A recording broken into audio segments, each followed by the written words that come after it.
Oh, Thanks very much. Hello, everyone. Um, we had an AGM, what year? A means annual. We had one in 2023 or 2024. So we thought we'd better have another one, especially as we're collaborating more with councils like Swindon Borough Council for an event this summer and Wilts Council for an event next year and partnering uh, formally constituted projects that have grants or grant applications. So here we are with our AGM. And we want we have in mind a minimal AGM where we don't fill your brain with secretaries' reports, treasurers' reports, and things like that, but simply um, invite you to elect a steering group, and we are offering to stand for re-election en masse as a steering group. And I think I can give you the link to the steering group page. It's the About Us page on the website, and I've just popped it into the chat. So before we do that, is there anything anyone wants to say about the steering group or the AGM process, um, or anything else?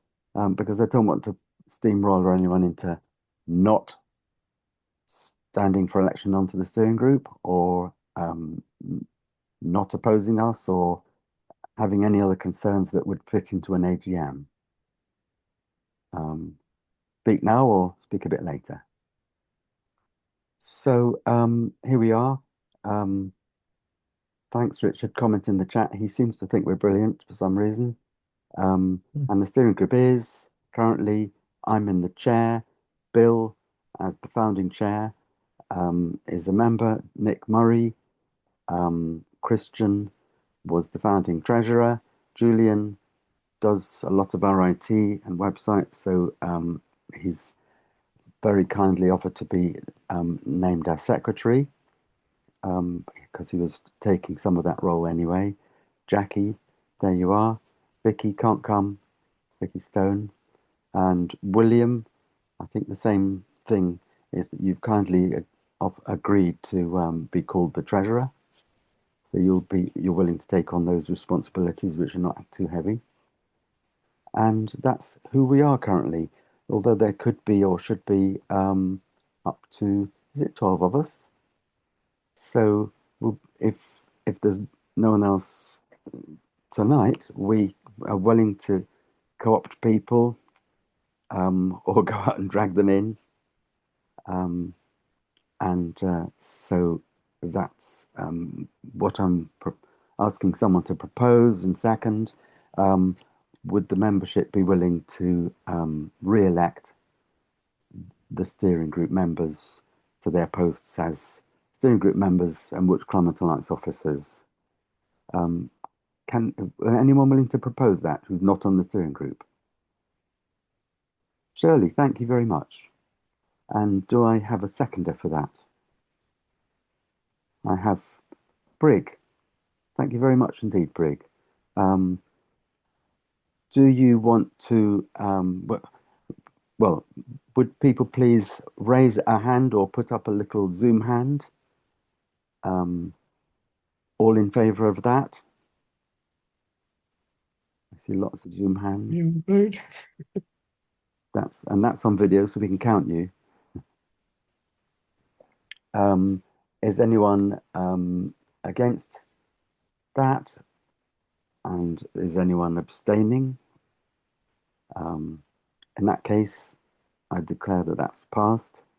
And thank you very much for putting your trust in us to carry on doing what we can. Okay, and then the only novel thing in our AGM is that we have these two projects which are the subject of lottery bids, and in both cases we've got community interested companies formed, and the directors are all members of Wiltshire Climate Alliance, and one of them is Wiltshire Greenways Community Interest Company, and I have to tell you that our lottery bid for £500,000 was declined, and they said that there are other projects that are even better fit with their objectives of their climate change fund. The other one is the our Eco Hubs project. What's the formal name of the community interest company?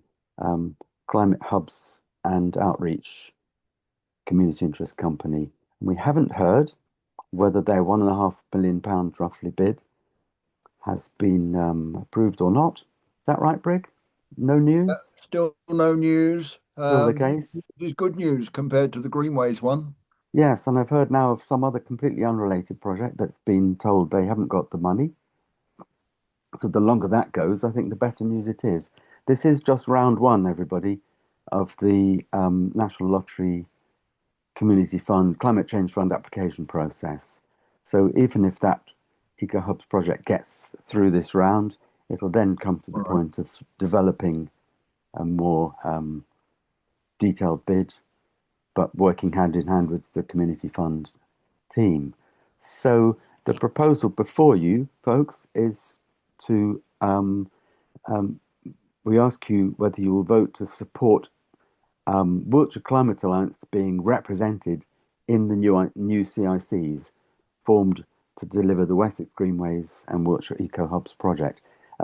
Does anyone like, for instance, Bill, do you want to explain why this is before us as a proposal? Hmm, bringing Yeah. this on you. Okay. Thanks, Andrew, for springing something on me. Um, the reason we want to get the buy-in from members is because we always want to well, I think two things. One, firstly, the two CICs, certainly the Greenways one, intends to carry on as a CIC full to try and start delivering Greenways around Wessex, engaging with a lot of people to try and do that. So we haven't got the funds and we'll have to play a different game, but genuinely think that we as WCA should be representing everybody in WCA in both those CICs, so that we have a say in how they develop. We WCA have a say. CICs are standalone. They are community interest companies, and they will run their own business. But we feel that we as WCA should have a representative within each of those businesses to make sure that your views are carried forward into those CICs about how things might work. So we're just asking you to agree to support the people who are going to be in those CICs as WCA members to represent your views. Right. In other words, although we are an umbrella group of member groups and individuals, and the CICs are separate incorporated bodies, um, you're saying, but aren't you, Bill, that there needs to be a link reflecting how they were founded from within Wiltshire Climate Alliance, and someone who is in the CIC governing body is there to represent Wiltshire Climate Alliance. Uh, Brig, Yeah, I'd say also, and to set the context, that this Climate Action Fund, the National Lottery Climate Action Fund, was something that we found out about at short notice. We had a couple of months to get these bids together before the middle of December was the deadline for getting the bids in. And all this happened from a WCA point of view through the existing steering group rather than through the whole membership. So yeah, this is the first AGM since, and it's important in democratic terms that it gets the endorsement of the membership as a whole. and provided you agree to vote to support that, that'll be a formal recorded endorsement. Okay. And I did hear of one that actually hasn't got funded either, but they heard about it about a week before the deadline, and they still got a grant in. But it's true to say that especially with the Eco Hubs Alliance one, it was quite a thorough process. And because we were doing our best to partner with Wiltshire Council in the initiative, it was I'm going to call it an interesting process. So because Wiltshire Council is a large local authority with a lot of responsibilities, and we are more of a unincorporated but very committed organisation. Okay, so who proposes? Nick's got his hand up. I don't know if you want Nick's to. got a hand up. Sorry, I'll ask for any other questions about that. Yeah. Thanks, Andrew. I was going to say you need to bear in mind how you achieve that aim, and I don't know if it's helpful, but I think I've mentioned before. So, Zero North Wiltshire, which is a community benefit society, which is different from a KIC, but it's still under the FCA and has got a charitable purpose set up. We came out of Zero Chippenham, and we decided to try and keep that. It said it isn't controlled, but a link with Zero Chippenham by in adding to the rules of the community benefit society that two or three, I can't remember the number now, of the directors will be of Zero Chippenham on the board of Zero North Wiltshire. So you might want to think about, if you want to have WCA, incorporate somehow, having an ongoing influence, you might want to do something to the rules that allows that. Otherwise, it's just going to be more informal in terms of who is on the board and who stands to be on the board in future, etc. Okay, we'll discuss that in the CICs. Changing the rules is very awkward because we use model rules and therefore paid less to form the CICs. But the directors could adopt a resolution, and the director or directors who are the WCA representatives could also make a declaration that they intend to represent WCA. There's probably some solutions. Yeah, I think changing the rules is actually easier than you think. You just have to inform Okay. the FCA that you've done a particular bit. I mean, you use a model rule, but you can vary it. This is what we did. The one rule you can't change is the asset lock, which means that if it Yeah. ever dissolves, the money must go to some similar non-profit organization, which you can name in the rules, but you don't have to. So, any other questions or comments on that then from members? So can we have a proposer for that, which could be a steering group member or anybody? Julian and Bill. Julian, you saw your hand first. I'm going to put you down as the proposer and Bill the seconder. All in favour, please. Human hands or Zoom hands? A forest of hands. And so that looks like unanimous with my hand. Any other business in the formal AGM? None? Okay. 7:15. The AGM is over. William's got his hand up.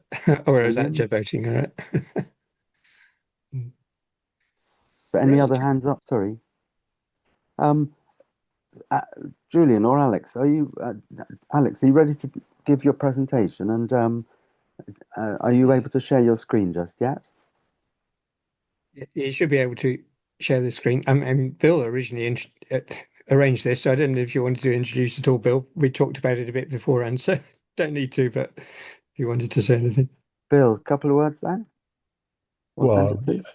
yeah, I've just literally just landed, so I'm quite in the right place. But Yes. Alex has been working with the council for a long time. He would tell you about this himself. But they have an opportunity to create a difference within the council, or it would be within the county, providing electric charging points and the support for electric charging points across the county. And I think my interest is to see how the council are doing that now, because I know that Alex was going out for tenders to do all of this last year or beginning of this year, and we may have some really good news or whatever. But it's important to try and get the word spread to everybody within WCA that there is a real big move afoot to deliver a lot more support to cars, electric cars within the county through the council. How that works, Alex will explain, but I think it's really important that this meeting, the people in this meeting, take it out to their groups and actually explain more about what's going on with the council and how can we support that and get it working to the optimum. Right. I'll pass on to Alex because I'm just literally just landed. Yes, thanks, Bill. Thanks very much for that. And I'm going to be interested to find out why a local authority, a highway authority, would want to or need to roll up its sleeves to get to accelerate the transition to electric vehicles, and how it can do that, and also how we can make a difference for you. So thank you very much, Alex. Thanks. Thanks for inviting us, and yeah, hopefully I can bring you up to speed with what the council's doing. Now, normally I use Teams, so I'm having a bit of a technical explore with Zoom's facilities on how I share my screen. Don't be shy. There may be a share button along the bottom. There you are. Right. So can everybody see that screen? Yeah. Have we got? Yes. Yeah. Okay. If I start that presentation, then that should be filling up the screen now. Can everybody see that? Okay. Yeah. Yeah. Good stuff. Excellent. I will trot on then. Yeah. So let's try and achieve Bill's goal. What I wanted to do is initially talk about EV charging infrastructure and the status nationally and in Wiltshire, so we can understand where we're at. Then talk about the projects that we have ongoing at the moment, where we're trying to build for the future. And then discuss some of the engagement activities that we're carrying out at the moment. And then we'll move on to a discussion. So looking at public charging, this is charging that's available to anybody. Helpfully, the Department for Transport keeps monitoring on a metric where we can compare all the different areas together. So they're measuring the devices per 100k population. So you can measure a bit of apples and pears. Wiltshire currently is 117 devices per 100k population. It's a bit down on the southwest average, which again is a bit down on the UK average. And I've put London in there because then you can see what can be achieved in dense urban areas with lots of the right kind of customers. I think one of the reasons that Wiltshire is looking a bit low there is that we are a big county and lots of rural areas. Population split 50-50. So it's not as easy to get the chargers out there. But this is where we are now, and the result of all the historic decisions that have been made. Over on the right, there's a graph showing how public chargers have grown over the last few years. It's been a very rapid increase in that sector. Last year saw a 20% increase in the numbers. We're looking at nearly 90,000 public chargers nationally. And you'll see it's the rapid chargers that have grown quite a bit over the last few years, the things you'll see on the motorways, service stations.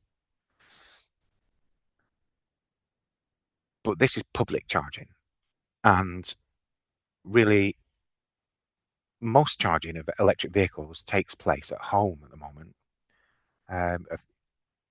Research has shown, ZapMap research has shown that around 80% of all energy going into EVs is provided by home chargers.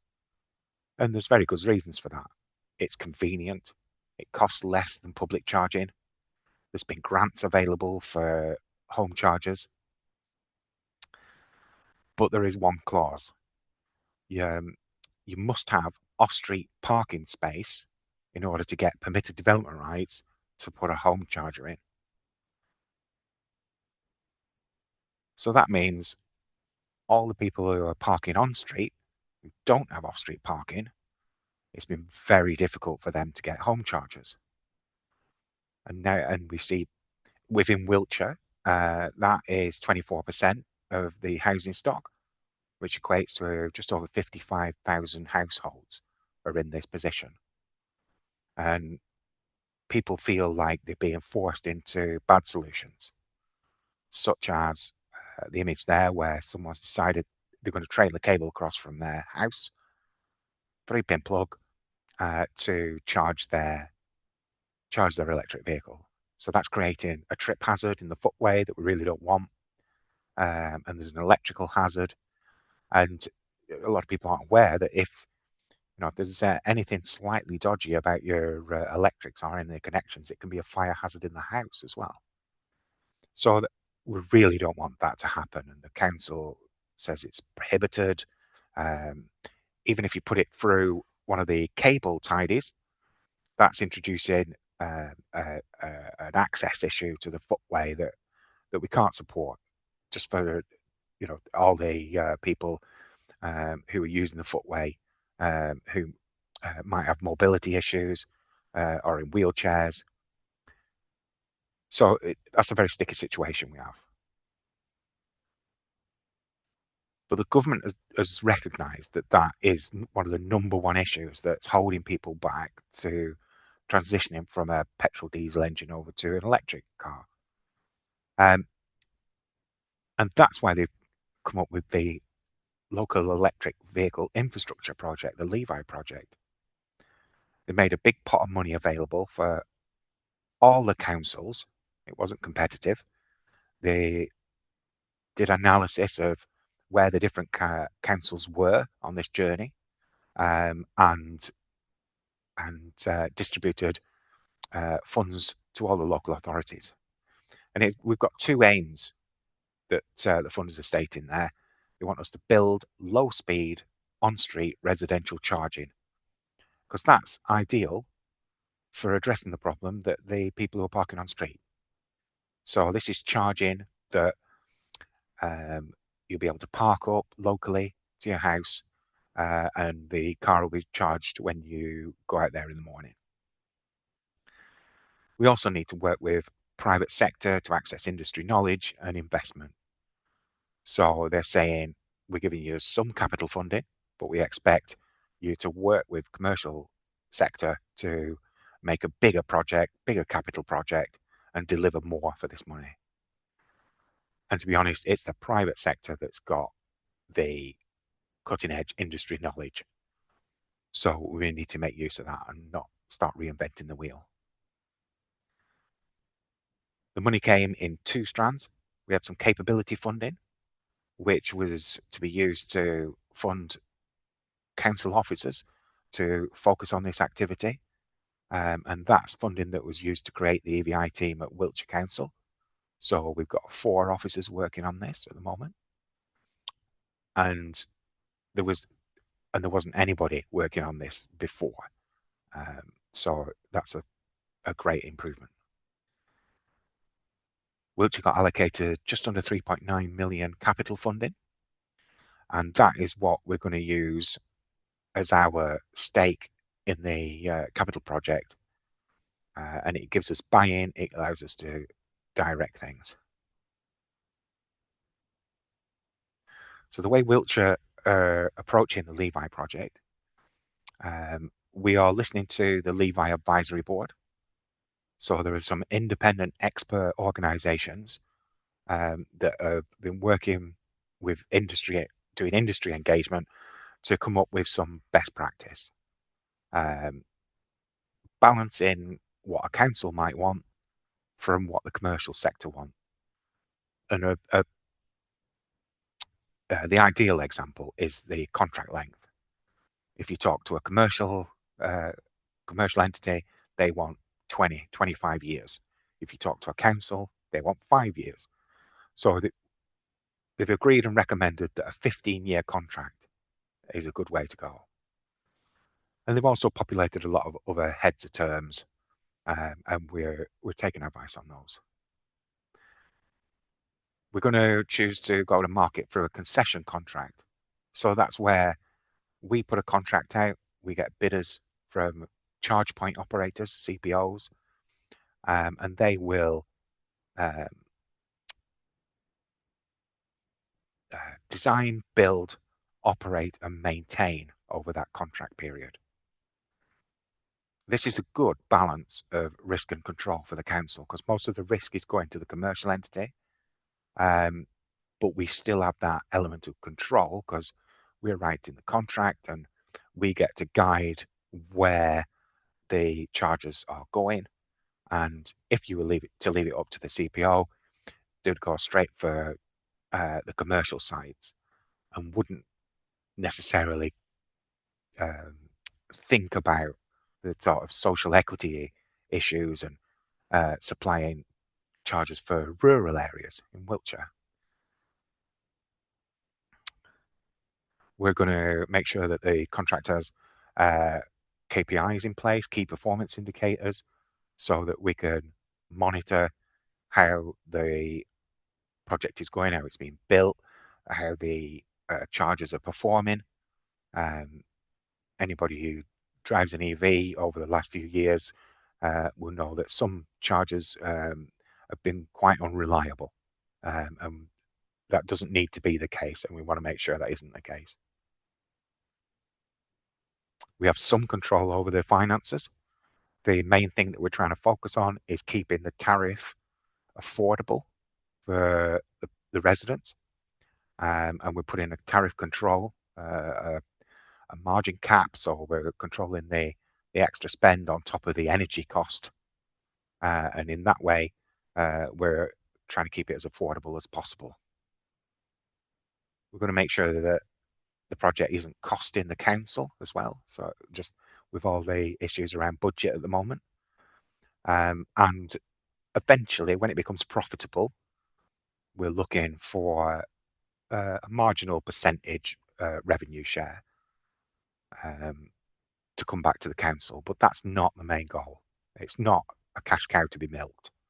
The main goal is supplying EV charging to the where it's needed across Wiltshire.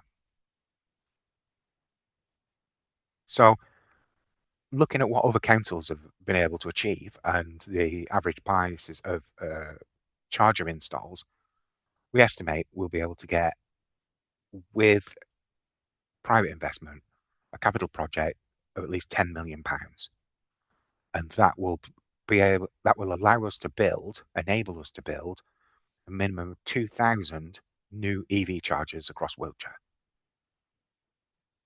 We're coming to later stages of contract development. The contract's going to go for review with the funders in June. We're anticipating to launch the tender in August, and we should be able to announce the winning CPO in January next year. And after a period of mobilisation and community engagement, we're hoping that the first chargers start to be built and go in the ground Q3 27, so summer into autumn.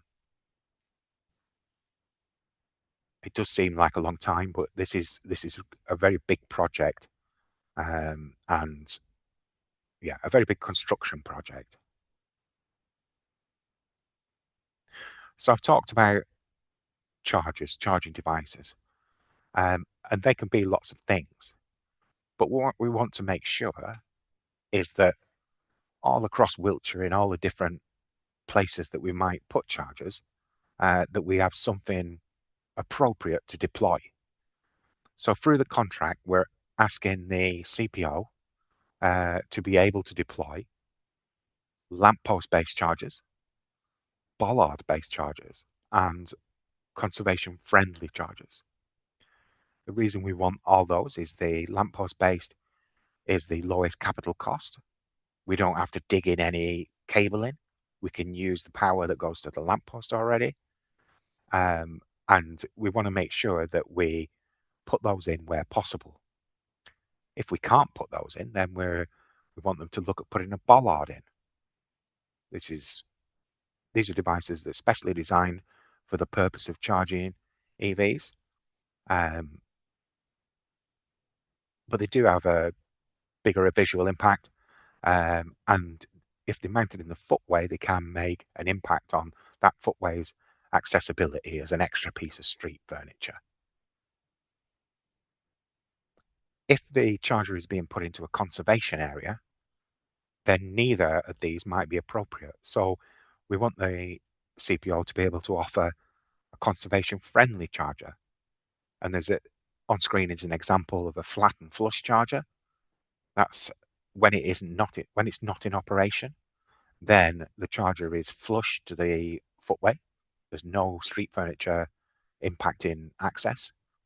And when it is in operation, the driver brings an adapter, plugs that in, and then the device is in operation. So it's minimizing the visual impact, and it's minimizing the physical impact and accessibility issues. This comes at a slightly higher cost, but it's something that might be much more appropriate for a conservation area, limiting the impact on the character and visual character. So we've got these three different types of technology that can provide the on-street AC standard charging. We've done a lot of work on site selection.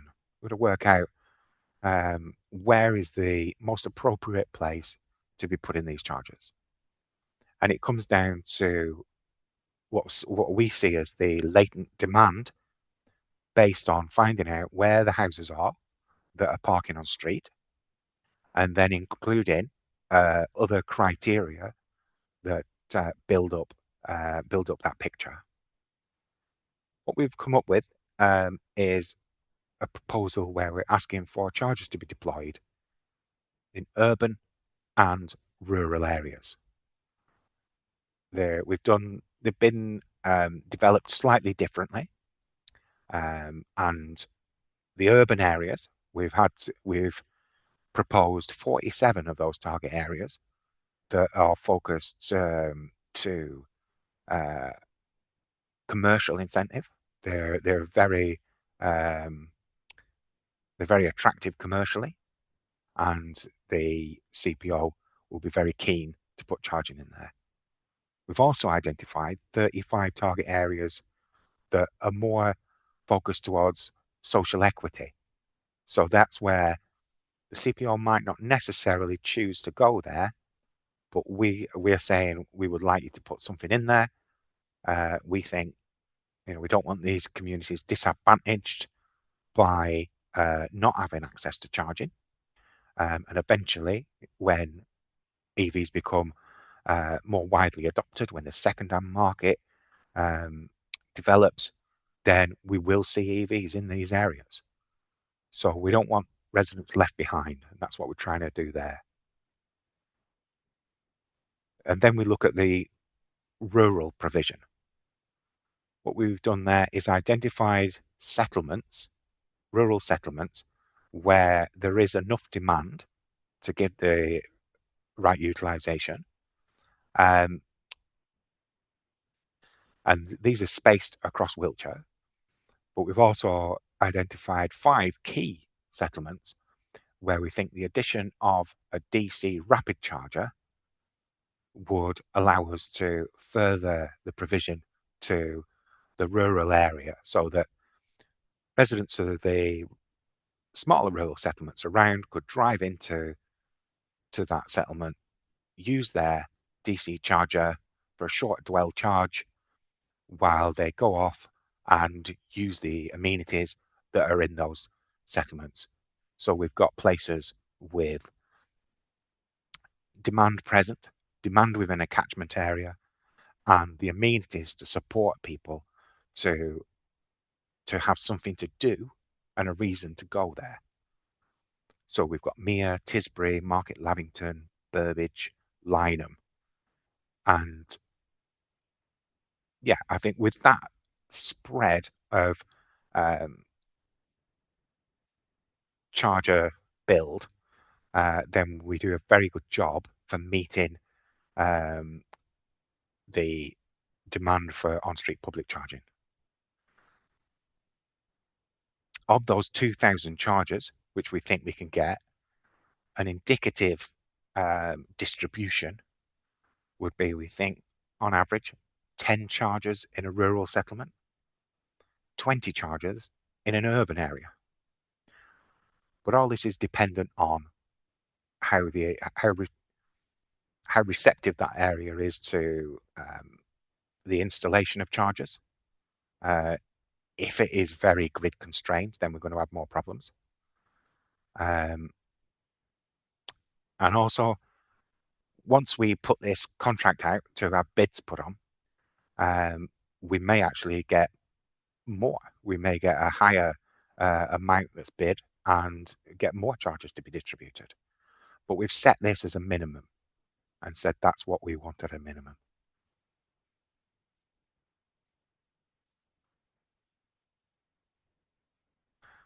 It's very important. I think it's very important that we don't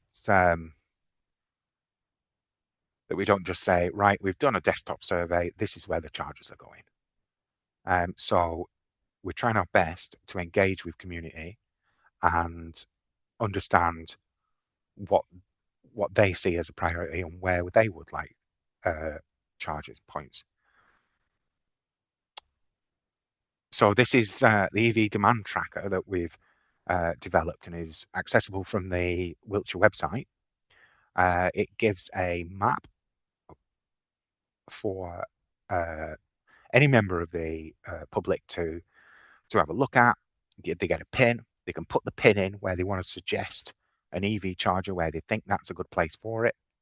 And they've got a few boxes to, text boxes to explain that choice and why they think it's a good idea. And then we're capturing this data. It's been used to inform the site selection process, and we will be passing this data on to the partner charge point operator once the contract is let. And they get very happy about this. They get very excited when they see this kind of data. And it allows us to, allows the public to have a direct influence into the project. We've also been going through a process of high-level stakeholder community engagement. We went out to market in March. We went out to market in last September in last year. And we described the project we were trying to do, what we thought, and they weren't very receptive to the rural ask that we were giving them.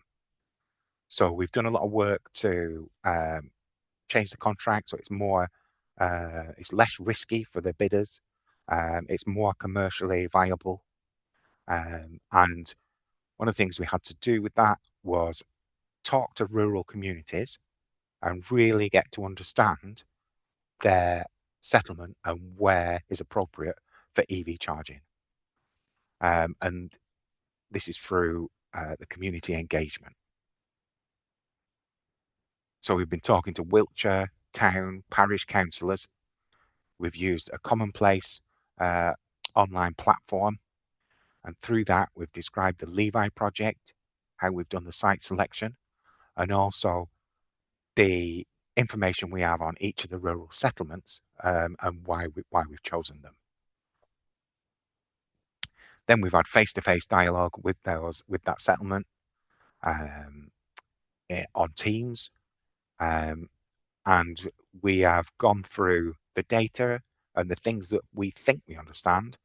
So in a two-way discussion, we can work out whether what we're proposing is viable, and also understand local insights. What does the community know that we don't?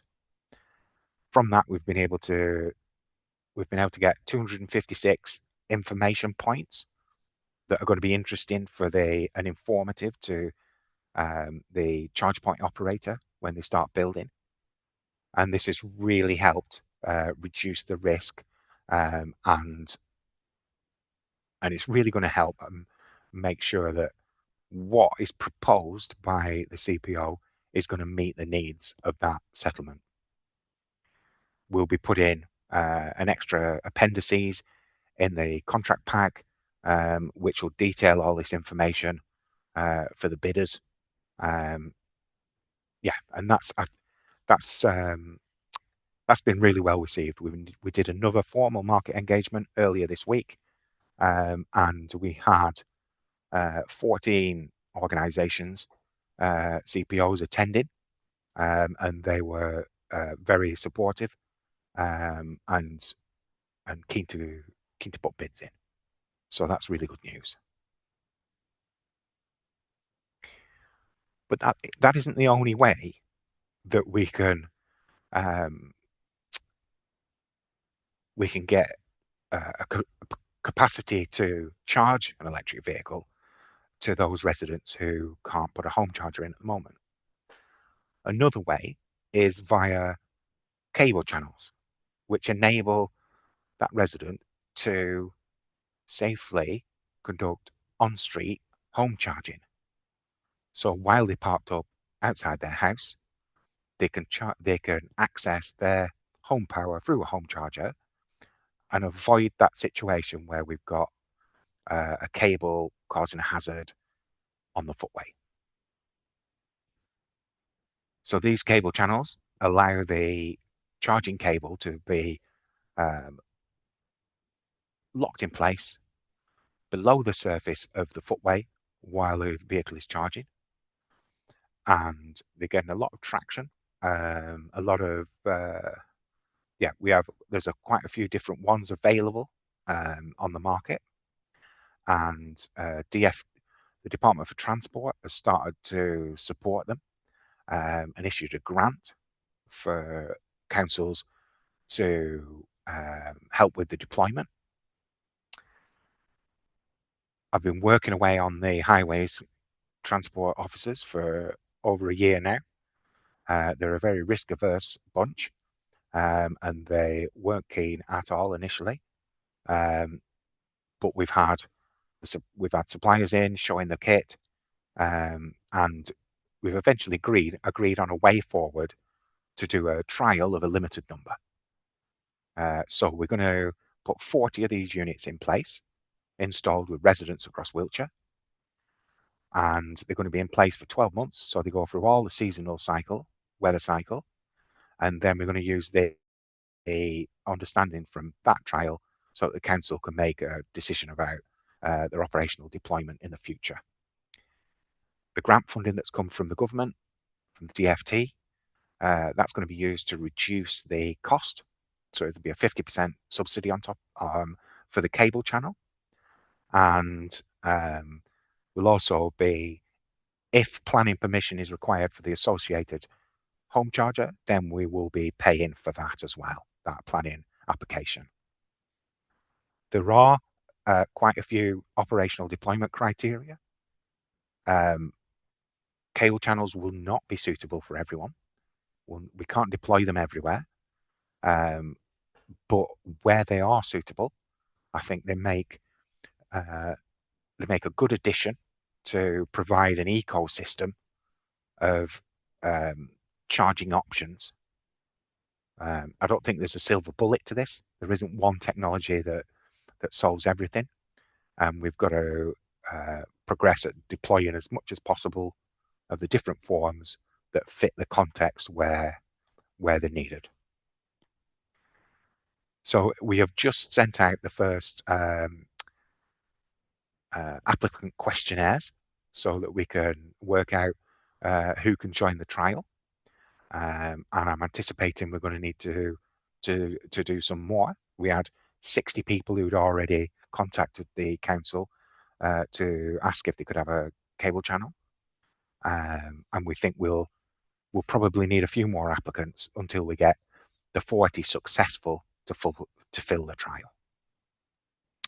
And I say my ask for the Wiltshire Climate Alliance is that you make known that the EV demand tracker exists, where the public can suggest locations, and also that the cable channel trial is happening, and that anyone who's interested should contact the EVI team, and we will get them on the list to participate, send them a questionnaire, and see if they can join that. And yeah, that's us. That's me. I hope that's mapped out a plan for EV charging deployment that looks persuasive and looks like we're going to get somewhere.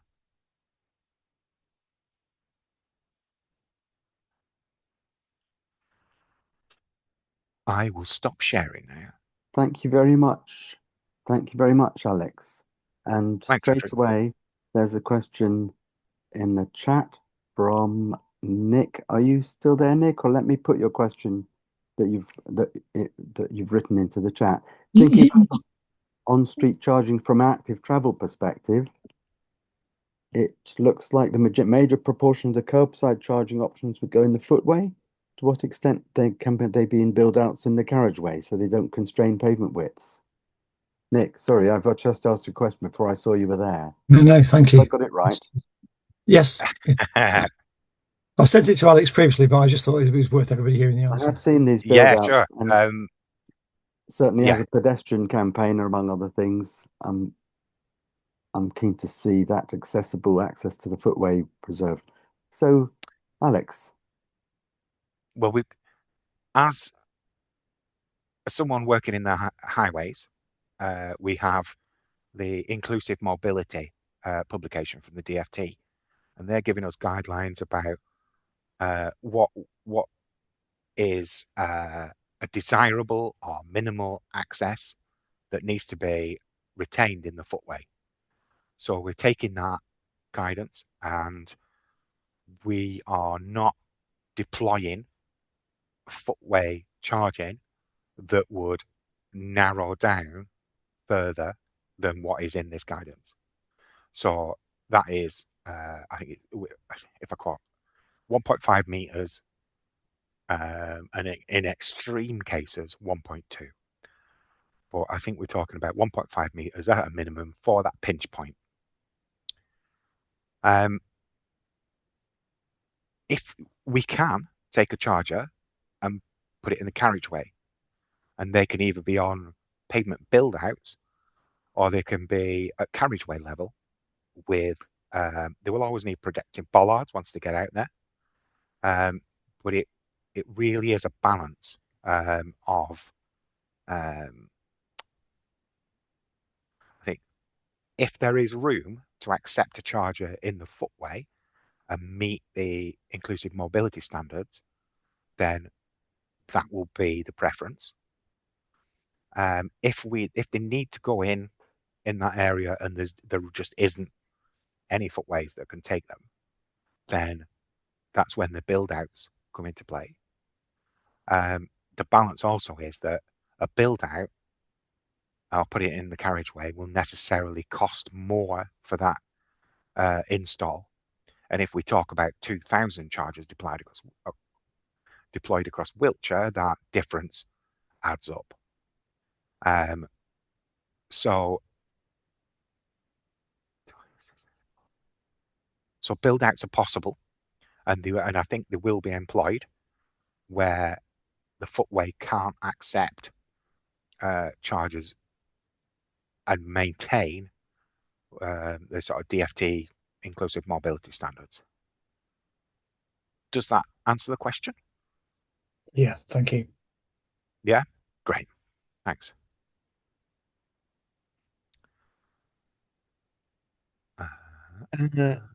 I can see lots of hands. Do you want to? Who wants? I'll go next. I got some little ones. Hopefully, they're fairly quick to answer. Yeah. So one curiosity question. I mean, obviously, street light cables aren't that thick. I mean, how many can you put in a street sort of thing? And does it become a problem that you don't have enough electricity in the street lamp cables to put, deploy street lamp ones? Second little question is, are you looking at any apps to allow people to share their cable channels? So that, there are apps, I think you know what I mean. I'll do two at a time. What do you think about those two questions? Well, a lamp post can only support one charge point, and the most you're going to get out of it is about 5 kilowatts. So they're not the most powerful, but when they're available, they do allow us to get a good distribution quickly across a wide area. There are other restrictions on lampposts. We'll need them next to the curb. And for the last 15 or 20 years, councils have been very busy putting them away from the curb. So we've got to work around that. The CPOs have already, some of them have said it can be more cost effective to move the lamppost back to the curb and use a lamppost-based charger than it is to build a bollard. So we'll see how that plays out in the bid. But there's also the issue of the cabling to supply the lampposts. Sometimes it's piggybacking off the local residential, and it's just not up to it. So not all lampposts will be able to host, but we want to make sure we can use them because they're a really cost-effective way of deploying. And the other one was about cable channels. Yeah, the apps that you can use to share. Yes, yeah. I think what we're talking about there is community charging. So where an individual has a private home charger and they open it up for other members of the public to use it, we'll be promoting that as part of the trial. So we're pointing out that this is possible, and encouraging people to do it. There are some logistic difficulties in doing it via a cable channel. It's more suited to put somebody who's got their off-street parking, so they can guarantee the access is going to be there. But we will be promoting it. I think it would be a good thing if you've got neighbours quite close and you've got a cable channel, then that could work very well. Yeah. Okay, thanks. And the other two quick questions, hopefully. They're really about costs. I mean, can you give an indication of what tariffs people are actually paying after you've, on your contracts? Because I know it can vary an awful lot. I mean, so that's the tariffs and also the uptime standards that you're sort of putting in the contracts. And also, and a question on cost of the cable channels. Is that £900 installation? Is that if the council's doing it, or is that buying a private person to do it? Because it seems quite a lot. I mean, cable operators, dig up the streets all the time. I can't imagine, they must have a cheaper way of doing it. I'd have thought. I don't know. Okay. Let's do the last one because I can remember what that was. The cable channel costs. We tried to keep them at a minimum. In order to do the trial, we has to still be under council control. That's the only way I could get it through. We have to use our highways term contractor, which is M Group. We have to purchase the units from Turbocharge. They're our preferred channel for multiple reasons. And yeah, there isn't any margin there where the council's making money out of it. We've kept that to a minimum, and we're getting the M Group masonry team to come and install. Yeah, I think that represents when you compare it against going commercial, going private and getting the other companies to put them in, 850, 900 quid is below the average. The commercial average is £1,000. Yeah. Thank you. I wasn't expecting the council to be making money. I just hope the contractors weren't making too much money. And the other question was tariffs and uptime standards in your contracts. Okay, the tariffs, we're putting in place a margin cap. So at the moment, that's going to be a maximum of 30 pence on top of the energy cost that the CPO is paying. So we're anticipating that would keep the tariff below what is the ZAP map average at the moment. But that's only the maximum. That's the maximum they can go to. Within the contract, we will also be demanding that they have time of use tariffs, so that the savings that the CPO can get from energy supply at different times can be passed on to the members of the public. And as they are often in the evening at night, and that's when we think a lot of people want to charge, that's one of the ways that we're keeping it below, keeping it more affordable and below the ZapMap average. Okay, so I mean, 30p sounds an awful lot. I mean, Okay, yeah, I won't carry on, but we have to yeah, move and on. also the uptime standards was just the other part of that question. The uptime standards are going to make sure that they're achieving what's in the public charge point regulations. I can't remember exactly what it is, but I think it's 99.5% uptime. Right. We're going to be strong on that because that's a key issue, reliability. Okay, we've got two questions with people with hands up. Got two or three questions in the chat. I'm just going to read one of them out because do you have a leaflet about what you're doing? And I think the answer is no. How can people get involved? Well, I've put the link to suggest a location into the chat, and I've put your email address into the chat, Yeah. so we could email you about whether it's possible to generate a leaflet. Because I know that Brig, who's asked that question, is his group in Salisbury regularly have public stalls in the street, and leaflets are an essential tool. So is that it's right that you don't have a leaflet currently? At the moment, we don't. But we plan to have leaflets and things we can take out for public facing stalls and such. So at the moment, everything's on the website. But when we get a leaflet going, then we'll make sure that we get back in touch and we can share those out with WCA and Briggs. Thanks, Alex. And so we could people could contact you if they wanted a leaflet that was tailored to their needs as well, I assume. I'm not going to overpromise on leaflets. No. Or else All right, we'll be desktop publishing all day. Two more people with questions in the room and two more in the chat. The second of which is quite an interesting critical view. So let's go on with Bill. Yeah, I could ask questions all night, I think. I've got to be very careful here. Try to keep them top level, Bill. Okay.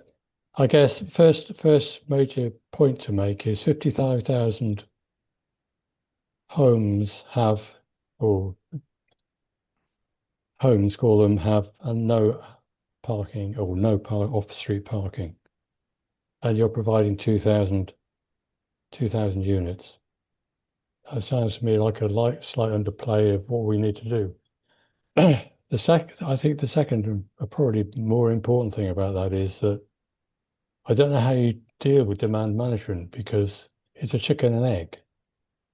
I've had an electric car now, starting with the hybrid, but 3-4 years ago I changed to full electric. I do a lot of driving around, and okay, most of my charging is done at home most of the time, but when I go elsewhere, it's en route somewhere, and I'll be using a DC charger of some sort. And I just think until people actually understand how electric cars are fueled, if you like, properly, they don't know they need something. And they don't understand how that is. So asking the population, what do you think you need, doesn't help, because you try and think about a small community and ask them what they need, and they'll all say, well, we'd like one of our own. But you can't do that. And I'm just not quite sure how the analysis has been done to create what you've modeled. Because, let's get back to chicken and egg. Until you've got one, you don't understand what you need. And when you've got one, you need somebody to sort it out fairly quickly. So, especially if you haven't got on-street park facilities for parking and charging near your home. And then if you provide limited ones, 2,000, how do you make sure that the 54,000, well, 53,000 at least people have got access to that, because you can't just give it to those 2,000 people and say, now we're done. You've still got 53,000 people that need something. How do you share that out more equitably to make sure everyone has a chance to charge local to their home? And say, are you grouping them? Are you making sure that you'd have a group of them there? and providing one charger for 10 people won't work unless you have some good agreement on sharing that option. So there's, there are about 10 or 20 questions I've written down already, and I feel that we're only touching at the edge of this. Because if in 2030 the intention is that that's the way people will be driving, then the uplift we have to give over the next 4 or 5 years is incredible. But it isn't as incredible as you think once you start realizing how it can work. So, and that's my one point. The second point is 30 pence above my rate of day rate for my electricity at the moment means I'm paying 60 pence a kilowatt for my home charging, which is completely inequitable. When I can get it at home for 7 pence, and I know you're going to talk about time of charge and low rates at night, etc., which really should flow in, and then perhaps it would only be 37 pence, which is okay, but it's still not equitable. I don't know how we deal with that, and it's just a big question for the whole community, really, one way or another. I'll stop because You'll have to, because otherwise there'll be too much for Alex to respond to. Top level responses then, Alex. Okay, I get where you're coming from, Bill. I understand those comments. Let's look at the transition from ICE-powered vehicles to electric vehicles. At the moment, it's about 4 or 5% of the fleet of vehicles in the UK are electric. By 2030, if the ZEV mandate stays the same, then we'll be at a point where we're not selling just pure ICE vehicles. But that transition is going to take a lot longer to build up the percentage of EVs in the UK vehicle fleet. There is modelling being done by the Department for Transport, and we've been able to access that via the Levi support. And what that does is looks at what is the expected build-up of electric vehicles in the county of Wiltshire, and then it puts and then it identifies or predicts what the EV charging will be necessary to meet that growing demand. And you're right, 2,000 chargers isn't going to cut it. However, this is a journey, and this is the funding we have at the moment from government. So we need to maximise that and spend it as wisely as possible. These 2,000 will be delivered over the first 5 years of the contract because they can't build everything at once. And that build will also match the utilisation of chargers as they are installed. So if they install some and they're very well used, then they'll install more in that area. If they install them and they're not very well used, well, we are anticipating future demand. I'd say one thing is that we're not building for current demand. We are trying to stimulate demand by having public chargers local to the people who can't have home chargers. So instead of opening the curtain and saying, I can't see any charging, I've got chargers around here, I'm not getting one, they know there is something local, and that enables them to make the decision. I think you're quite right that fueling EVs is different. It's different from fueling a petrol or diesel car. There's something about grazing. Every time you park an electric vehicle, that's an opportunity to get some juice to recharge it. I think some people get very obsessed about rapid chargers and ultra rapid chargers, thinking that quicker is best, but a more distributed set of lower speed chargers, I think has a better opportunity to meet the growing demand across Wiltshire. So by 2030, I did have some slides that had these kind of geeky numbers on, but I didn't put them in. I should have. We will, if we build everything on the Levi by 2030, we will have met about 75% of the predicted demand from the DFT modeling, and that's a good start, because without this project, commercial sector wouldn't have done it. There's a general market failure to provide this kind of residential charging, and where the commercial companies see they can get the quickest return is on ultra rapids, on the the journey charging, where it's a short dwell. So that's why the government recognised they needed to put some funding out to help councils with this. Does that go some way to addressing your concerns? I don't think everyone's going to want to charge at the same time. I think that's another thing, is the if you take the average EV range for vehicles at the moment, and you take the average driving, people do 20, 21 miles a day, is that on average? Then most people could get away with charging an electric vehicle once or twice a week. So you don't necessarily have to come back and plug it in every night. I think people carry across that concept from the mobile phones. That's got a battery in. That's got to be plugged in every night, but they're very different things. I'm going to give Bill one more shot.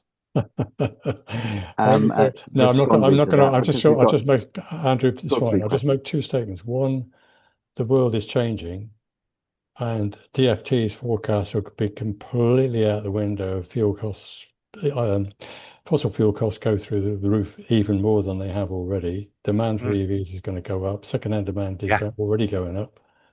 Yeah. So throw that out the window. So that kills that. But I agree with you entirely about grazing, and I also agree with you entirely that people generally don't need to charge more than once or twice a week, and therefore, how do you equitably share charging points at a price that works is a key to make sure more people can have them.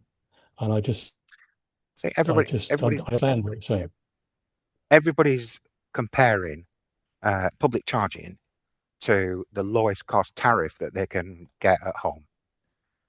But to get that tariff, you've had to invest, what, £1,500 maybe, getting the home charger put in, getting the electric sorted out. I think people don't do the same. They don't get as upset when they're paying £3.50 for a coffee from Costa, when they can make it at home for 5 pence. And I think we've got to accept that a commercial charge point organisation is spending a lot of money to put this infrastructure in place, and then to support it, and then to maintain it. And they're not robbing us. In fact, a lot of them are in dire financial positions, because this utilization and this adoption of EVs hasn't up until Iran been going at the rate they expected. If anything, the Middle East situation at the moment is terrible, but if it constrains the global oil supply, then it's really going to shine a spotlight on electric vehicles and the fact that they represent a more resilient transport option with fuel that is less volatile.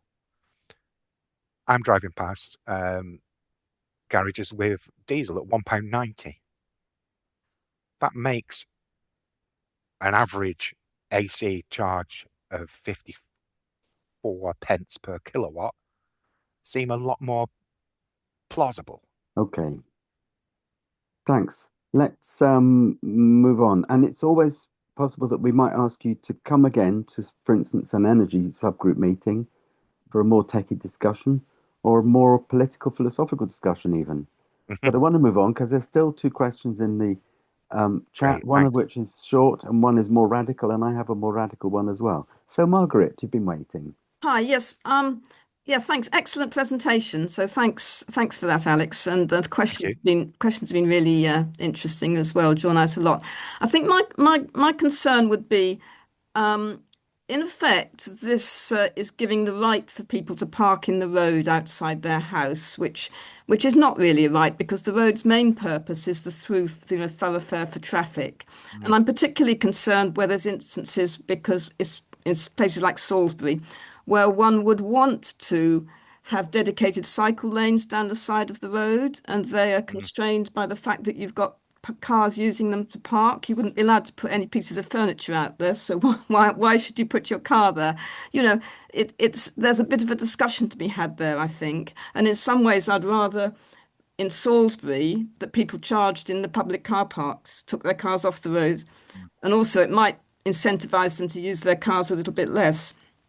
And then the other minor thing is just I hope when you're digging up the pavements that we're putting back paving slabs where they were there before, because we had a lot of issues with the cabling companies came some years Mm, ago that they just put the black tarmac down on stuff that had been beautifully paved before. And mm. it's not really equivalent, but of course it costs more to put paving slabs. So I don't know where we are on that one. Those were just the questions, really, or my concern and a question. Well, I think within the contract we stipulate that they have to make good the surface as was when they met it. So that should address Okay. the issue of the stone paving and flags. Um, I was concentrating on that second question. I forgot what the first one was now. It was about the fact that, we'd like to maybe have cycle lanes and things down the road Yes, rather than yes, filling them with parked cars. of course. Part of the and I don't know if I explained this well enough. When we've identified target areas um, in an urban area, we've identified them by a lower super output area. So this is a kind of an artificial grouping that's used by Ordnance Survey. It captures about 400 to 1,000 houses. That's a really good way of doing it because it allows the CPO, who's expert in finding the best place to put the actual charger in the street. It allows them to search for the right place, and we're not telling them where it is because we don't know. They know. When they suggest the place, then it comes back to the council, and we have to check off against a load of issues. Are highways happier with it? Is it technically a good place to put it? Are conservation and planning happy? Are sustainable transport happy? Because we need to check, just as you say, that if there is some sort of planned um, active travel there, that we're not building in, car use in that space when we want it for a different use. And I definitely get where you're coming from about the curbside has been taken over by vehicles. It's just, everybody's quite happy that there's all these big metal boxes taking up all this space and thinking, again, it's quite right to just park up on the pavement as well. I think there needs to be a bigger strategy from Wiltshire Council to address that. And electric vehicles get a lot of support because it's seen as an easy way to decarbonise the transport sector, which is the biggest greenhouse gas emitters for Wiltshire. But we have to remember that it's the lowest part of the sustainable transport hierarchy. And we don't want to do what they've done in Norway, where they just concentrate solely on getting people to shift from ICE vehicles over to electric vehicles. And they've done that really well. At the moment, I think it's something like 98% of all vehicles sold in Norway are electric. However, they've also seen a downfall in the use of public transport. And they think that might be because this is promoting vehicles above shared transport and saying, oh, it's okay to drive now. There's not an issue. So yeah, there's definitely more that can be done there, but we'll try our hardest to make sure that by putting the charges in place, then we're not building in this vehicle dependency.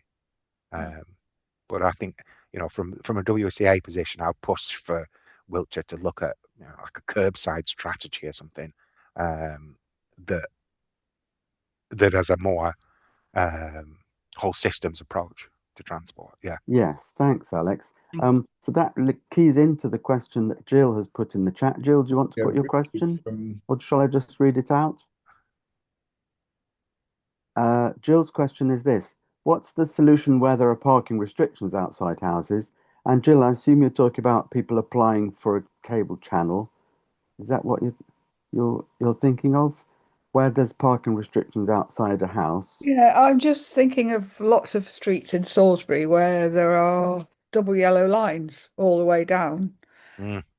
So if people are parking their cars somewhere else or they don't have one, that's the best solution, I think, if they don't have one at all. But and there are some streets where the double yellow lines are on one side and parking is allowed on the other. And this is going to be quite a difficulty if you're living on the side of the street with the yellow lines. Well, I think somebody else has said it before that you don't have an automatic right to park outside your house. You don't own that bit of road right outside your house. And where someone might seek to get charging for their electric vehicle, they can't assume that that's going to be right outside their house, or even so they can see their car while they're doing it. There's research that shows in urban areas that residents are willing to walk up to 4 or 5 minutes back from where they're charging the car to the house, and then back to the car in the morning. So that's the kind of sort of rule we're using when we look at a charge point and start to think about what's the catchment, who can it serve. So that then means, you know, we don't necessarily have to have the charger outside a particular house in order to serve that house. Where there is parking restrictions, we're not going to seek to change them. We're going to seek to you know, fit with what already exists. And where we're thinking about a cable channel, so people are trying to do the home charging, as I mentioned, it's not a solution for everyone, and that is going to be one of the first criteria. You know, can you legally park outside your house? Right. And if that's not an option, then unfortunately they can't have a cable channel. I've got a related question then, Alex, which is there are a number of towns have LC WIPs, local cycling walking infrastructure plans. When you look at either where public chargers are going to go or where you might offer people a pilot cable channel, will you be looking at the local cycling walking infrastructure plans so that a route which is designated for future, for instance, lightly segregated bike lane or something else, will you take that factor in mind? And this is a request as much as a question. When you decide whether to offer a cable channel or whether you decide whether to put in a local charge point, because it could muck up future plans that aren't even funded yet, but they are set out in mapping. Okay. Yeah. I think that's that's a basic sort of check that was going to be done for cable channels or public chargers, is where there is that strategic objective to put a walking or cycling route in, then it's off limits. We can't put anything in there, because, you know, we've got to look at the priorities, and that's a preferred transport method. So Okay. from my perspective, that's what I will be pushing. Yeah. We're glad that there's joined up thinking there. Now, there's a question in the chat which is more fundamental and critical. It's Jeremy Wire's question. Are you able to see the chat, Alex? And Jeremy, do you want to put your question or do you want me to read it? I can scroll up and It's up to 9 minutes to 8. Yes, well, thank you. Well, thank you for the presentation. And actually, I think Margaret sort of basically asked the question that was worrying me about what's happening to active travel when all this investment is going into EV charging, particularly as EVs are heavier and cause more damage to the road surfaces and are not emission free. What is the justification for serving those who already have the resources to have an EV? That's not really your problem, I guess. But and a couple of years back, I'd have been more than welcome that that you were here and doing this work and that people were travelling electric. But I feel that the more I think about this, more and more problems. Once you get cables lying in the public realm, it's a recipe for disaster, whether they're in a cable run or not. But anyway, that's not really a question. It's just an observation, really. I think. Thank you, Alex, for your presentation. I think Thanks, Gary. Jeremy's being even more risk averse than Wiltshire Highways. Is it possible? Yes, yes, it is. And I mean, I want to moan that we see 4 million going to this, we see 5 million going as Wiltshire Council's contribution to a Department for Transport Road scheme, and we see funding on the scale of hundreds of thousands or less for active travel. But that's not your responsibility, Alex, and it's not even necessarily Wiltshire Council's power to change what DfT gives money to Wiltshire Council for. Yeah. But I want to follow that up because Jeremy didn't mention the equity issue in his question. Oh, good point. Yes, social equity. Some people haven't. This serves those who already have the resources to have an EV, and so on. And I would argue against that. What's your answer then? And then I'll come to you with a different, but also critical question. We're not just proposing that we put chargers where people own EVs at the moment. If you cast your mind back to the map of Wiltshire and the different target areas we're aiming for, in urban areas we have two criteria. One's focused to a commercial case, and that is really doing what Jeremy has alluded to. But we also have the target areas that are focused to social equity.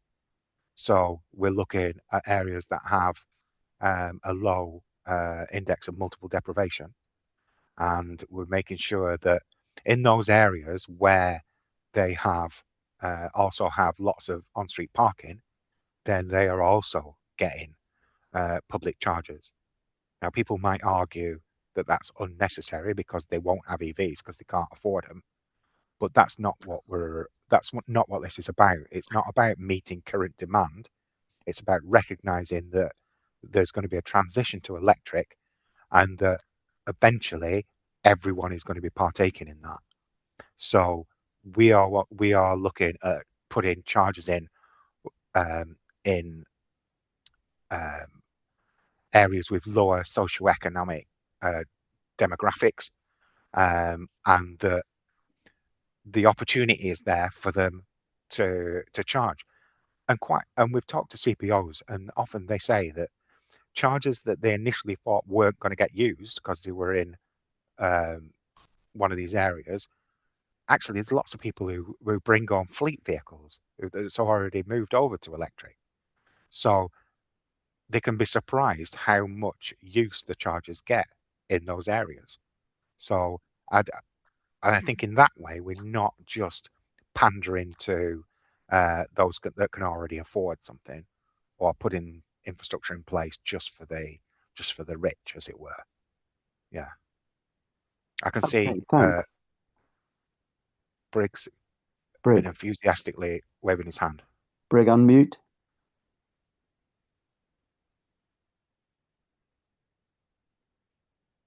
Right.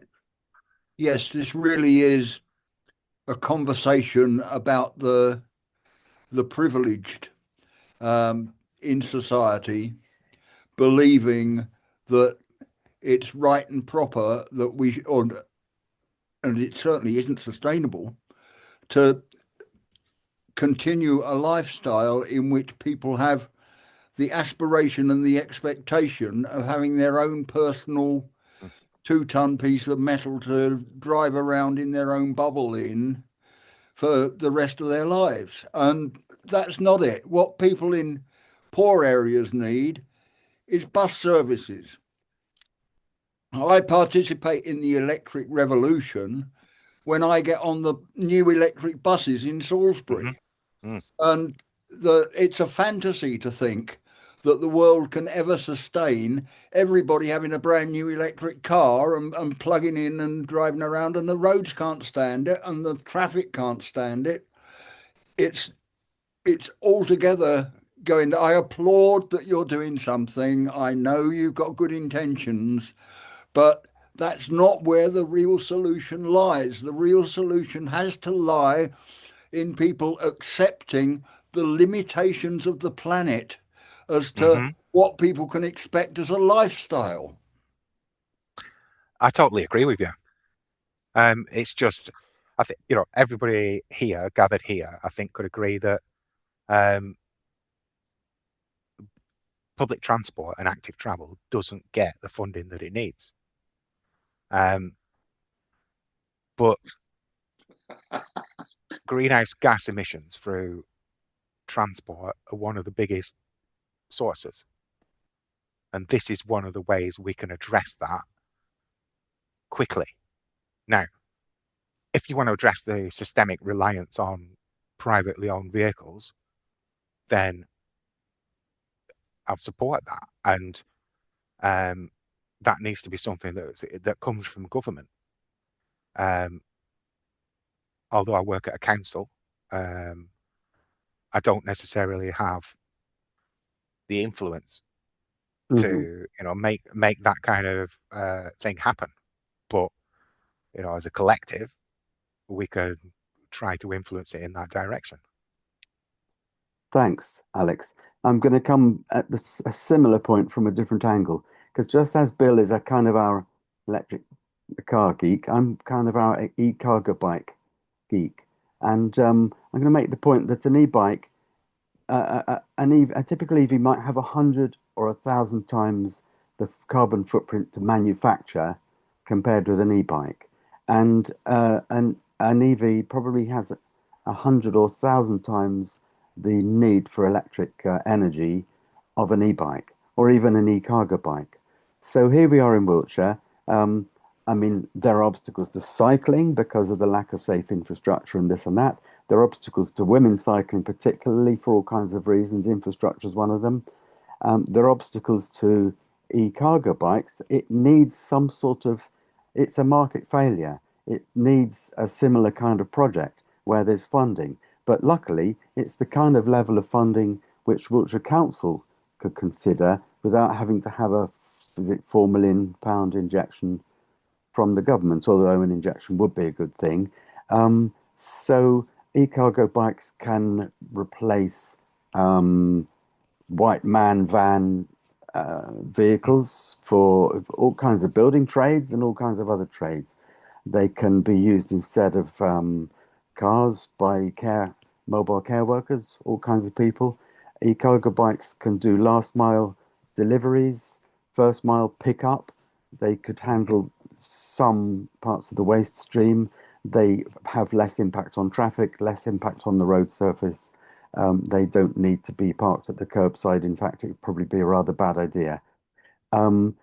You are employed to, and obviously doing a very good job on this funded transition to EVs, because the provision of charging points liberates people's desire and ability to own an EV. But will your team still be there? And when it comes to the transition, which could be much quicker, to e-cargo bikes with pilot projects and so on, you don't have to have curbside charging infrastructure. You just need a 3-pin plug. You can probably charge it from a light bulb socket. You might even be able to charge an e-bike from a USB socket. And this, of course, is much higher up the hierarchy of road users that we subscribe to, the government subscribes to, and quite rightly so. So what's your take on e-bikes and e-cargo bikes, even though it's outside of your duties? Yeah, I agree with you, and all the points you raised about the electric cargo bikes. They're a great solution, and we need to get people out of cars. But the task that we have at the moment is to change our reliance on fossil fueled cars. That's the task that I've accepted at Wiltshire Council. Societal, we've got a much wider, much bigger task to challenge this concept of private vehicle ownership. And cargo bikes can do a really good job of replacing, providing the same function without being that 2-ton metal box that's taking up loads of road because you actually don't ride it. A cargo bike can cover the typical journey that the median length of a motorist journey is only very few miles. So an e-bike, a cargo bike, can cover that. So perhaps if you do a leaflet, you might say, well, if we can't give you a curbside cable charging channel, or if we're not going to provide a charging point near you, have you considered the boundless possibilities of e-bikes and e-cargo bikes? And here's where you can go to for advice.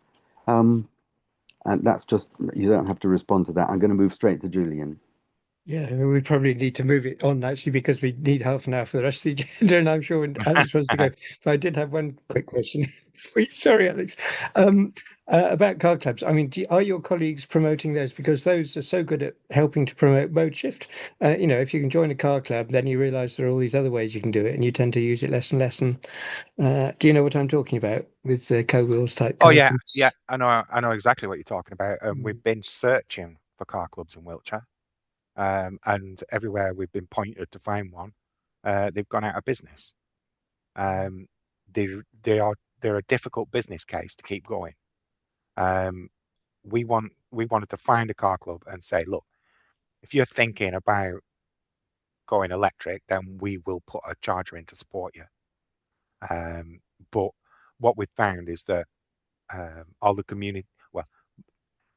most of the community-led car clubs have ended up folding because it's such a difficult business case. At one point, the insurers were panicking about it and giving them horrendous premiums, which killed a lot of them off. So yeah, they're a great idea, but it's a really difficult market for them, and we haven't found them existing that we can support.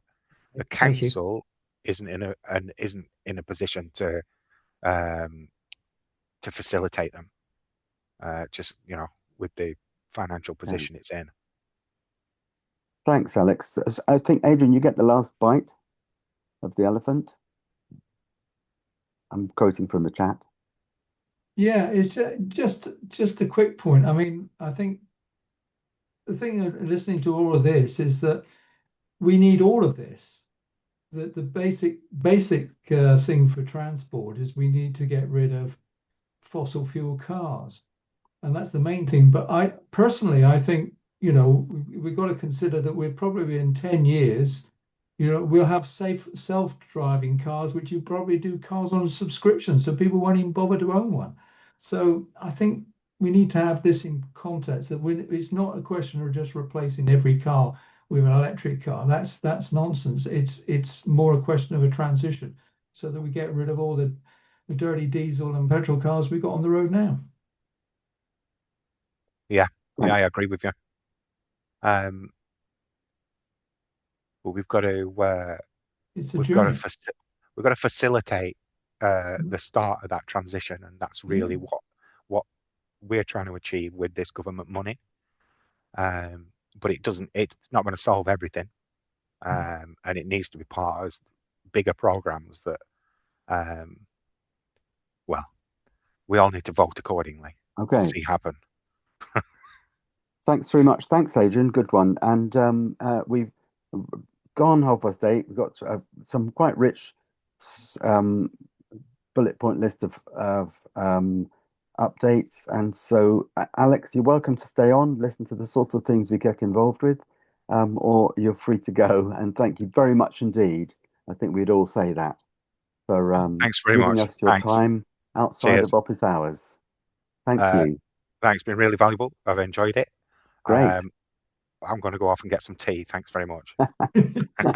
Probably not the only one. Thanks very much, Cheers. guys. Thanks, guys. So let's crack on. I've just put a list of the updates into the chat.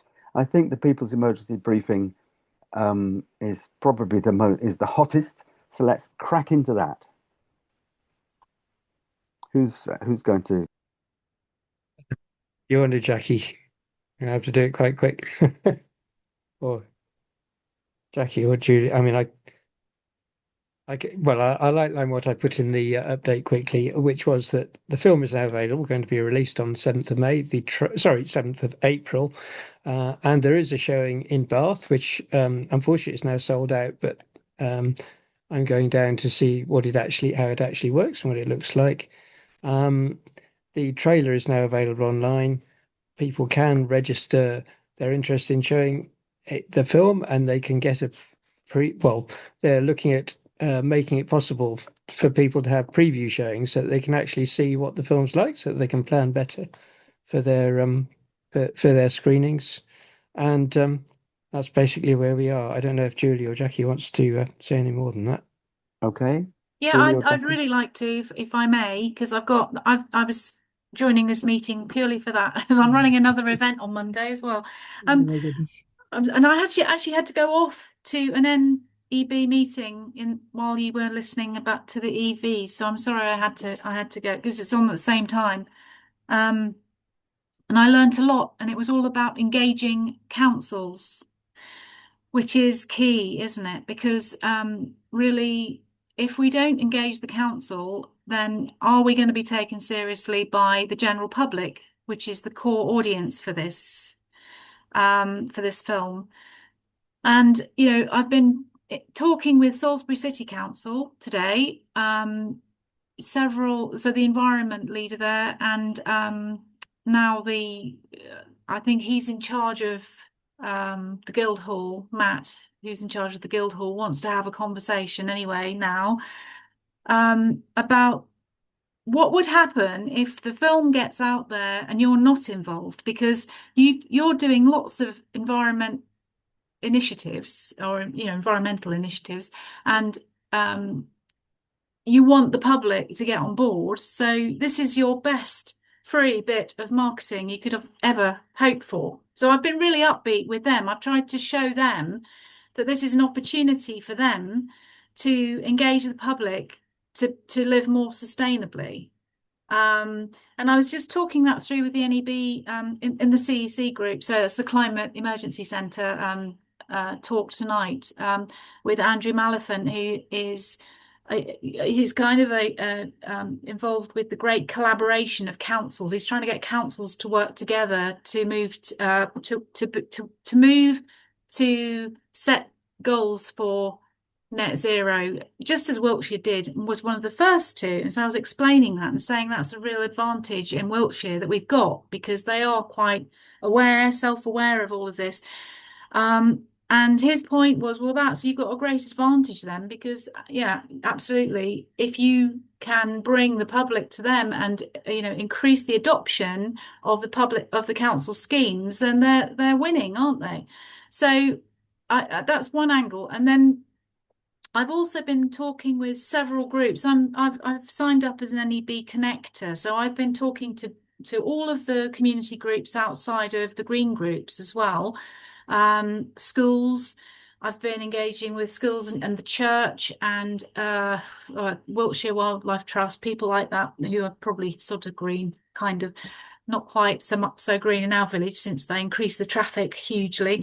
But anyway, and we all agree, all of those groups say the same thing, that they need the council on board. They want to run a big screening in, for example, Salisbury. It could be everywhere else, Trowbridge, every city, a large town in Wiltshire, with the council, because they believe the public, the people that we can't reach easily, will take it seriously and actually have a look at what the council's doing to help them, e.g. the Warmer Homes Grant, e.g. Solar Together, e.g. the EV programme, all of these things we're hearing about. So connecting up the dots is going to be important for everyone, I think. People in the Square event on Monday is going to screen the trailer, and it's going to talk to show a presentation as well, the tipping point one probably, and the nature one or two of them, and just talk about it lightly in the evening session only, not the day session. And we're going to gauge people's reactions there a little bit. Well, we've got the mayor opening the event, the mayor of Salisbury, and we've also got Paul Sample coming, and he's speaking about energy. So I'm also hoping to get Paul on board with this strategy, and if we can do that, and we can, have a pre-public screening first with the council, and say about 50 of us in a room, Guildhall or wherever, Trowbridge, wherever, comprising Salisbury City Council, Wiltshire Council, other leaders from groups all around the community, schools and so on, then I think we'll have a lot more success at gathering the public to see this film than we will if we just do it in our own little groups. So that's what I wanted. So do you agree, or do you think I'm mad? So before I go and put lots of energy into it, if I'm wrong, please tell me. I got a thumbs up from Andrew. That's nice. And one or two others. You missed them. Comments. Okay. Shirley, hello. Hi, yeah, I've already started the campaign of getting all the councillors locally on board and coming to it, and as well as supporting the local, the officers helping with the publicity too. Mm-hmm. So who is coming from your council? Which officers are coming? No, I meant I've been in touch with the officers, and some of our Melksham Environment Group members will be, I hope, taking the responsibility for getting the councillors to come to our Melksham screening of the film. Oh, right, yeah. In May. Yeah. So I know it'll overlap with whatever Wiltshire Council might be persuaded to do in the end, but never mind. I've already gone down this tack, because I do agree with you. The councillors have got to be on board. Yeah, absolutely. I just wanted to sort of give them more of a carrot, come in, rather than saying, You've got to do this. You just, we just want you to do this. So sometimes, I think they are quite keen to try and make some money out of us at this point. They're trying to, suggest that we pay for the venues and this sort of thing. But I think I just turned it around and said, well, I don't see what the benefit is to us at all, but you're the ones getting all the benefit because the public's coming in and, getting on board with you. So we've been lucky, and we've given a sizable venue free, thanks to the town council. That is nice. Yeah, that's really good. So how many people are you looking at for your screening? What are you no idea. We haven't started the publicity and the drive yet. I just wondered the venue size. I'm hoping we'll get at least 100, a couple of hundred if we were really successful. But that's very ambitious in Melksham. Yeah. Well, I've got a spreadsheet that I've been compiling with all of the local events on as well, and I think there's one in Bradford on Avon planned as well. Yes, there is. Yes. There okay. is. Over to Jeremy then. Yeah. So our venue is 65 people big. Mm-hmm. We're inviting the mayor, the deputy mayor, and the town clerk. Our MP is coming. Mm-hmm. And actually his chief of staff is the town mayor, so he'll probably definitely be there. But as I understood it, Julie, I thought the main aim of this was to try and get the national emergency briefing on the television for a nationwide viewing. Well, that comes afterwards. So the idea is that We've got to get people to see it in order for them to put pressure on their local MP to lobby government to give a televised briefing. Yeah, but the aim on the nights is it not to get people to write to their MP asking for a national television viewing? Yes, yeah. Okay, I mean, good. they can do that now without even seeing the film if they want to, because on the website there's a form to do that now just from the presentations. Right. They don't have to see the film, but the film is obviously supposed to motivate people that are not already bought in. Yes, indeed. Yeah. So that's the key thing, is to try and attract all of the great unwashed that don't believe in it. And I think the thing is that to me is the hardest thing, and I think that's why I think if the invite comes from the council to say this is an important public information that you need to know about, we're screening this for you. There'll be discussion afterwards. It's in your interest to attend. That type of tone of voice is non-party political. Good point. Right. Okay, thank you. You're welcome. Bill? Yeah, I'm sorry, late to this. Julie, not been around for a while, but hello, nice to see you. Good to see you too. I said before I went away that I was going to try and get Westbury involved with this because it sounds like something they should be doing. What you were saying a few minutes ago about getting Salisbury Town Council and Wiltshire Council together, I couldn't quite grasp that. Were you talking about trying to get all the major town councillors into one room with Wiltshire councillors and talk about it? Well, what it is that before we actually do an event, a public event, it's to get everyone that might want to do a screening together to see the film before we go out and start selling it to everyone else. Okay. Because none of us have seen it, have we? And I think we all feel a bit apprehensive about talking about something we know nothing about, really. So the idea was to schedule a screening that's big enough to warrant getting hold of the film, so about 30 or 40 people-ish. And that would then be an opportunity to bring all the leaders from the county in, have the screening, and then use the facilitation time after we've got over our shock, horror moments So for example, the two plan. The leader and the deputy leader of each town council came to a presentation of this in a room and then talked about how that might work in their region and how they could work together on it. Would that be what you were saying? So I don't think they'd want to, they could run whatever they want in their area, but it's just that the idea is that but you're suggesting running one event showing the film as a showing event, if you like. As a planning session. Yeah, so you invite people from all the town councils into that planning session.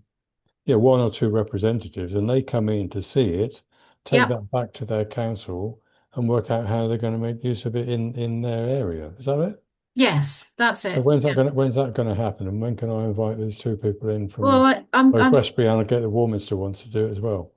Yeah, well, I should know that early next week after I've spoken with all the people that I need to see, and I'm seeing them in person on Monday at this event, so it'll be a good chance to collar them because they can't escape because they'll be on the stage. So I might do it publicly in front of everyone. Yeah. If I chase up those people for my two towns, and I've got them lined up to come to something, I just need to give them a date then, don't I? Yeah. I mean, I think what I'm aiming at is it's before the 30th of April. I know it sounds a bit ambitious because that's when the first screening in our group is in Devizes then in Wiltshire, I mean. And I was hoping to do it before that, if possible. Yeah. Jackie, sorry. Hello. Hi. No, I'm just absolutely thrilled you went to that meeting, Julie. That's brilliant. The one that was running concurrently with this one. Just to also say what excellent, as you mentioned, excellent support materials there are. But the follow-up to the film, I think we're all a bit very much aware of, if we frighten people, that could just switch them all of them off. Yeah. May just make them, in fact, either numb or negative. Is to then follow up. The device's approach is to have a mug of coffee, a mug of soup and some bread or something nice to eat after the film, recover, and then all sit round tables and discuss what next. What's already being done? Who can you go to into your community? What are people's reactions? What is nice about the NEB are very aware of the emotions that can be caused by such films. And they are working with climate psychologists, they're working with the University of Bath to really put together helpful materials for I'm thinking of it as the after party, to make it a positive event that builds relationships afterwards, rather than just as an evening's shock and then everyone goes away and carries on as normal, but to build relationships and networks from it.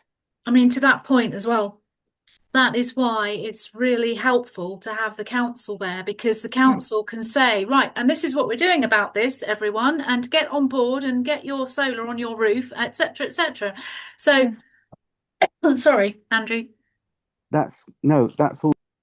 And I think another function of these screenings and having councillors there is that, and I think NEB also has a strength not just in supporting people who are shocked, but also in dealing with people where the screening challenges their beliefs, or they want to challenge the realities that was presented in the screening. In other words, kind of climate skeptics. And I've heard some very good suggestions on not just in your face contradicting them, but embracing what they're saying. We both care about the welfare of people, that sort of thing. So I think they've got quite a good approach to the psychology of dealing with debates after it, not just the shock of hearing Jennifer Saunders uttering the F word, which I think is fairly low on the scale these days. I do want to crack us along in a minute. We won't be able to cover all the other business, but Jackie. I just wanted to say another quick, for those of you who remember the wonderful Jen Gale, she started doing her podcasts again, and she has a really good interview with Nick Aldridge, who came up with the idea of the climate emergency briefing. So it really fills in why, where the event came from, what the motivation is, where all the work they've done to make it a success and following on, which I think is quite reassuring. When you understand, it's always nice to know where people have come from. And he's been communicating climate change for a long time in various different ways, and he and his supporters felt now is the time for this. Thank you. Well, we can carry on this dialogue in the WCA members WhatsApp. We can't make this Zoom meeting go on forever. Julian opened the room at 6 p.m. We can't cover all the updates either. So among the updates, there's only one that I can see that's something happening in the next week, and it's people in the square. And Julian, I followed the link, and it wasn't entirely up to date. The link to people in the park, I couldn't make it work. Does anyone want to tell us about People's in the Square coming up on Bank Holiday Monday in Salisbury from 11 a.m. to 9 p.m? Oh, it's me again. I'm sorry, I'm running it. So unless Chris is there, is Chris there? No, he had to go. No, so this is the event I was mentioning where we're meeting, the Mayor's opening it in Salisbury in the marketplace on Bank Holiday Monday. It's a sustainability day. Lots of amazing people coming, including Charlie Miller from Wildlife and Wellbeing. We've got the Salisbury Wildlife Group coming. We've got the Great Busters Conservation Group, and we're having a whole hour and a half on nature, and then lots and lots of entertainment and a food session where we're going to learn how to tell if food's really off or not, and you can win lunch vouchers and all sorts. But anyway, it's a lovely day. It's starting at, if you're bored on Bank Holiday Monday, it's supposed to be nice. The weather's supposed to be nice. I've been praying all week, literally, to the rain gods to go away on Monday, and we're starting at 11 and going on till 9 p.m. and there are 7 live bands. Our friends Ribble are playing, who've played at the WCA conference before, and lots of other friends of Salisbury Transition City. So I'm really doing this under this is being organised under the Salisbury Transition City banner. Adrian is going to play as well. So if you want to see Adrian with his guitar, there you go, and his partner, all sorts of music, isn't it, Adrian, that you're going to play? So it really is a lovely community day, and the idea is that we sort of start to, in a very, very gentle way, show people how lovely it is to live sustainably and how easy it is to do. And that's all I'm going to say, because everyone wants to get on, unless you've got any questions. No questions from me. Unless there's an up-to-date link in the chat. Oh, I can put that in. Yes. Okay. So anyone else in the next 3 minutes before I declare the official part of the meeting closed, want to give us an update on anything? I posted the updates at 8:35. LC Whips, local transport plan. Well, the people interested in transport we know about, we'll be exchanging opinions on that. Great Big Green Week is in June, so we've still got time. Greater Swindon event isn't until May. But Julian, now's your chance for a very brief update. I mentioned earlier that one of the lottery bids didn't get the money, and the other one we're still waiting, and any other members' news. So, did you want to, Julian, report back on the Swindon event, or talk to us at all about the upcoming Great Greener Swindon event, which is the equivalent of the climate summit that we held in Trowbridge last year, or near as damn it. Yes. Yeah, thank you. All right. And sorry, some of the links in the email seem to be old. I don't understand it because I was busy trying to replace them all with the new links, and it was all rather last minute. So sorry about that if there's a couple that aren't working, but I will update the website links so that you can Well, go thanks to the for doing website the email. I thought it was to a do really that. rich and useful email. Thanks. So yeah, the Swindon event. We're still actually waiting for the council to finally actually publicly advertise it so that we know it's definitely 100% sort of all fixed. But we are sharing the outline with some key people that we're hoping will come along. And we're hoping that next week we will have a meeting with them to verify. They said they were going to get us some information this week, which hasn't arrived yet, but it's only halfway through the week. So it seems to be all going ahead, and we will obviously be needing to talk to people again, get people involved again, like we did last year, like Jackie did so much work doing last year, so